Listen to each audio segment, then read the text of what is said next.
Welcome to the Speak 30 Challenge. This is day 16. I call this one, I'm Not Them. In many ways, kids today are screwed. What is it that every young person wants as they move through the developmental stages of adolescence? They are desperately seeking the feeling of connection and the feeling of belonging. They want to be part of a group. This is not new.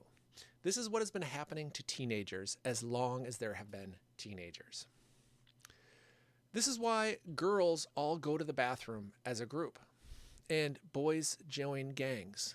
In the former case, this can contribute to girls being overly obsessed with their physical appearance, staring at the mirror for hours. And in the latter case, this can cause an increase in the possibility of finding oneself in a violent situation. So, has this changed in recent past? Have things really changed that much? Many indicators suggest that things have changed. We young people today are more likely to be depressed and experience anxiety. They are feeling more fear as they try to navigate through those tumultuous teen years. So what's changed? It's really easy to say, well, it's social media, it's cell phones, it's the internet, but these are just tools. What is it that is causing this widespread uneasiness?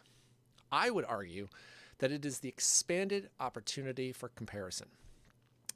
As teenagers are developing their identity, they are constantly checking in with their peers. Now, kids are no longer comparing themselves to the kids in their high school. They're comparing themselves to kids all over the world. Gone are the days that the mediocre kid who played on the team, the local school, got a fair amount of praise just for being that kid who could do something a little bit better than everybody else. Now, that kid is being compared to kids on the other side of the state, 3 states over, everywhere, because they can all watch that kid's YouTube highlight reels. This is being fostered actually by the youth industrial sports complex that encourages kids to become at an ever increasingly young age involved in specialization in extracurricular sports. It means kids are traveling extensively and they're always being pushed to be the best player out there. Now, no parent wants to deny an opportunity for their child to excel at a given sport or activity. The thing is now that everybody wants to be the best. And some kids, frankly, aren't going to be the best. Some kids don't have the genetics or the opportunities or even the motivation to be the best.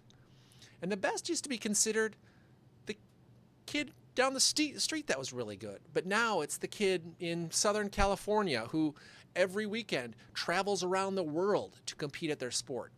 We know these people because we follow them on Instagram. He is now our comparison. There's also an unreal comparison that happens even within our own friend groups for these kids.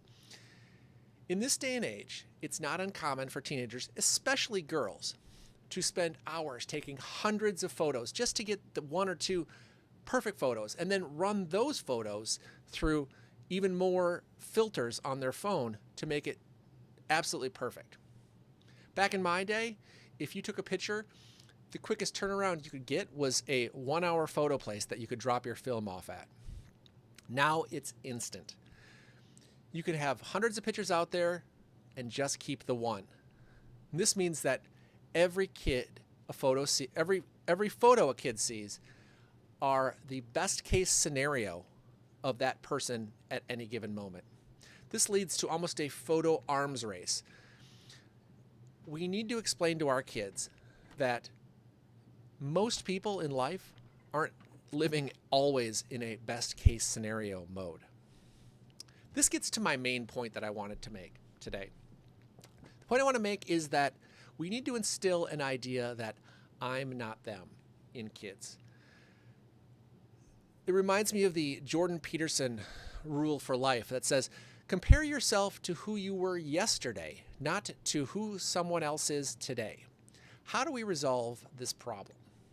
We need to instill in our kids the importance to see themselves as multiple people along a continuum. If you make a small change today, in 1 year's time, continuing that small change, are you really the same person? I don't think so. I think you're a different person from where you started. It is very interesting today that most of the leaders, a disproportionate number of the leaders that we have in various fields in the world have grown up in smaller communities. People in those communities have the opportunity to develop their talents and their own skills without being seen as less than. If you grow up in LA or in New York and you are a 1 in a million talent, that still means there are like 15 or 20 of you in your own city alone. How do you compete with that? I'm not them needs to be the mantra for our younger generation. These are obviously the musings of a middle-aged guy.